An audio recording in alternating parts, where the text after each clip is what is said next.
A obsolência programada ou planejada é um conceito da economia que nasceu com uma estratégia na hora de produzir os bens. Com essa opção de negócio, as empresas programam o tempo de vida útil dos produtos para que seja mais curta do que a tecnologia permite. A propaganda, ela pode influenciar de forma diferenciada, sendo fundamental na decisão de compra do consumidor, utilizando-se de veículos de comunicação, persuadindo e instigando o desejo de compra por influência de promoções, propagandas, meios de comunicação, entre outras. O conceito de indústria cultural foi desenvolvido por Theodor Adorno e Max Wehrmann no final do século XIX e início do século XX. Os estudiosos analisaram os impactos dos avanços tecnológicos proporcionados pela Revolução Industrial e o capitalismo no mundo das artes. A indústria cultural é um conceito desenvolvido por Adorno e Workman e se refere à ideia de produção em massa, como nas fábricas e indústrias, que passou a ser adaptada à produção artística. É uma nova concepção de se fazer arte e cultura, utilizando-se técnicas do sistema capitalista. Dessa maneira, músicas, filmes, espetáculos e outras obras são desenvolvidos sobre a lógica de produção em massa. Há um pensamento dominante que passa a influenciar o modo como os artistas produzem e como os telespectadores consomem a cultura. Nesse conceito, um quadro ou uma música são reproduzidos de forma padronizada, mesmo que possuam cores e estilos diferentes. Ou seja, a produção em massa tem como objetivo produzir, como o próprio nome diz, a cultura de produção em grande escala de um certo material ou um certo objeto. Dessa maneira, proporcionando mais riqueza ao comerciante capitalista. E segundo os autores, o objetivo da indústria cultural é o lucro e a manutenção do pensamento dominante. Assim, a cultura passa a ser uma massa de manobra da produção da população que passa a ser mantida presa na ideologia dominante. A sociedade de consumidores. O ser humano na vida em sociedade interage com os outros e seu ambiente. Assim, é vital para que ele sobreviva neste espaço, que seja reconhecido como parte integrante desse meio social.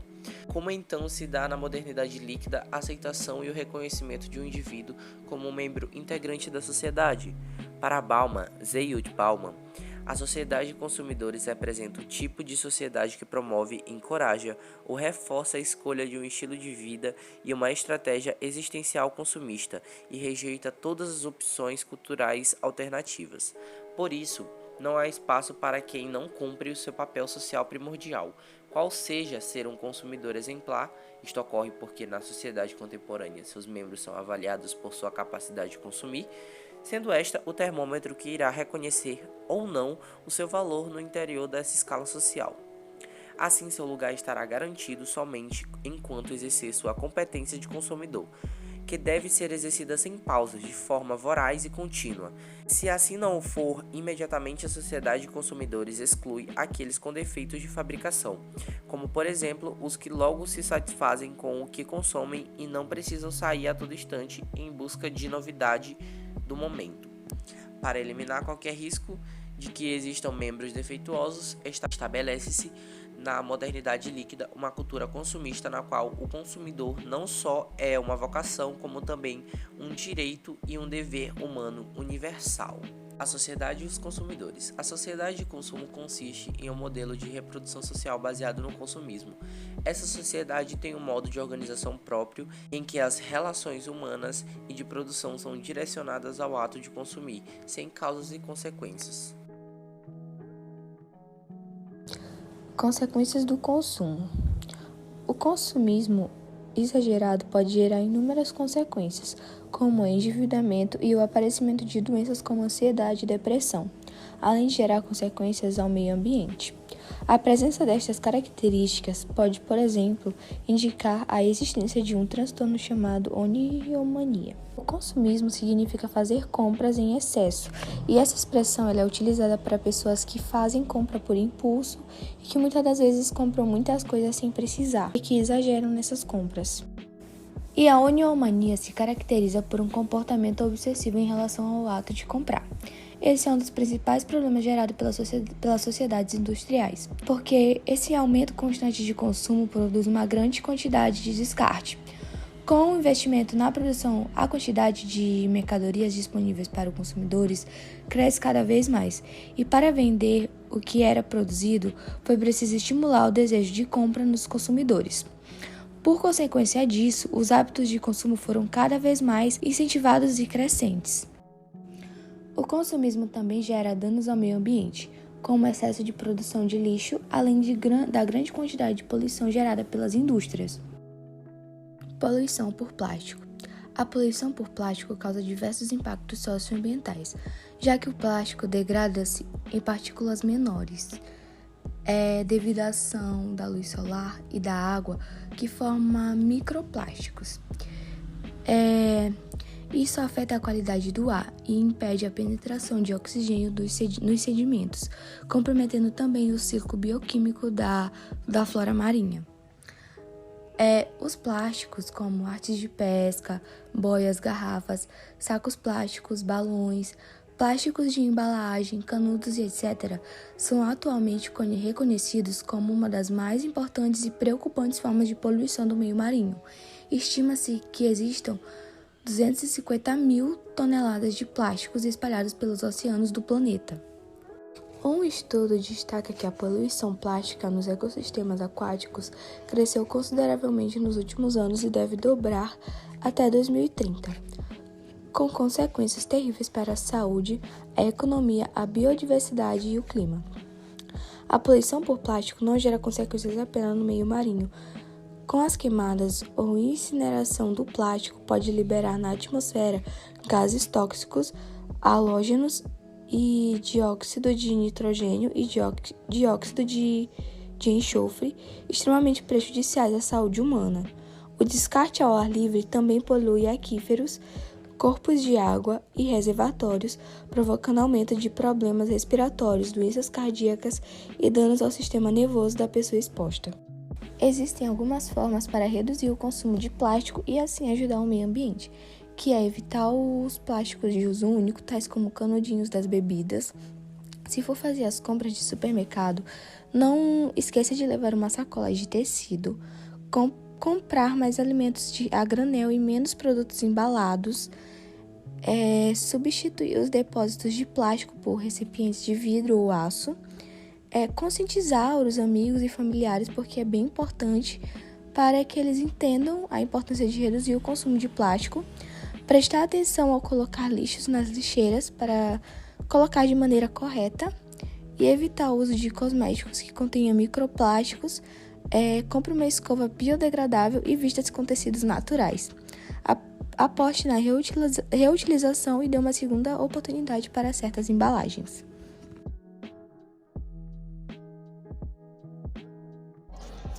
Descarte e reaproveitamento.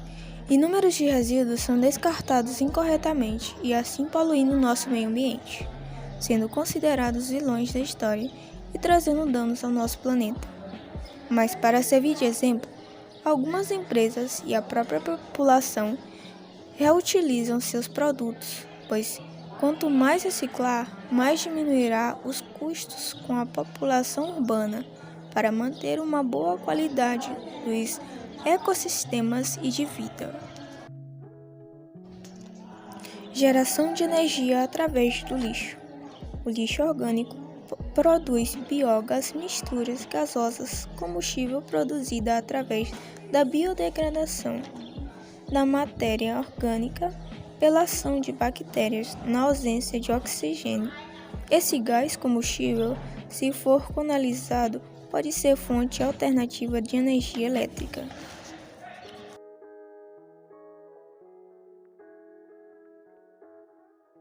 O tema que será abordado posteriormente trata-se do lixo marinho de modo geral.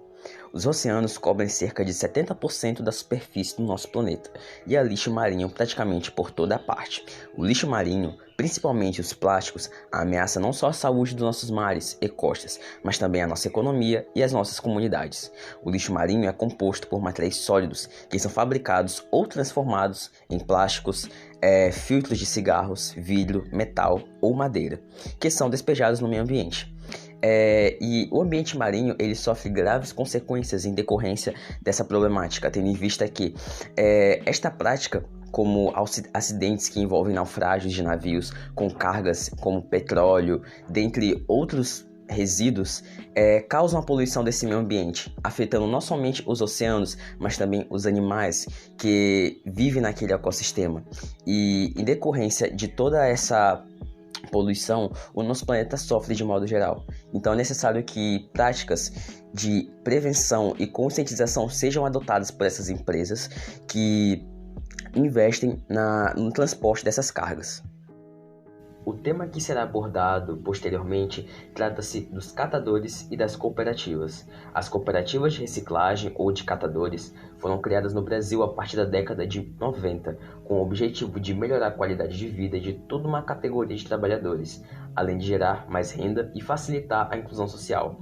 O processo de operação das cooperativas se baseia em 4 etapas, sendo elas a coleta, a triagem, a prensagem e a venda. Na coleta, podemos dizer que ela é uma forma de dar entrada ao material reciclável nas cooperativas. Triagem: o lixo reciclado é recebido e separado por um tipo de característica em específico, relativo a cada material.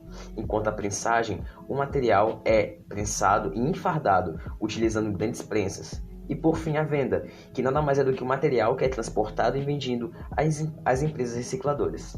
De forma superficial, as cooperativas podem ser enquadradas em 3 patamares diferentes, sendo eles as cooperativas bem dimensionadas, as cooperativas intermediárias e, por fim, as cooperativas em processo de organização, que são aquelas que necessitam de apoio financeiro para o desenvolvimento da mesma.